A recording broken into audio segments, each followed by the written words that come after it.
ఆలయంలో మే 16 నుండి 24వ తేదీ వరకు బ్రహ్మోత్సవాలు జరగనున్న విషయం తెలిసిందే. బ్రహ్మోత్సవాల ముందు కోయిలాల్వార్ తిరుమంజనం నిర్వహించడం ఆనవాయితీగా వస్తోంది.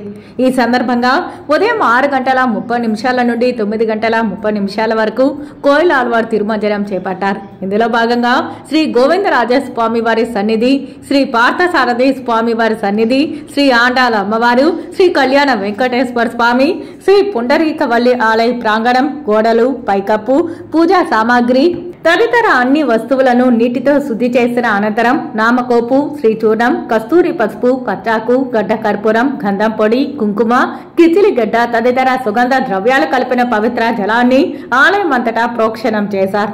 అనంతరం భక్తులను సర్వదర్శనానికి అనుమతించారు. ఉదయం 10 గంటల నుండి సర్వదర్శనానికి అనుమతించారు.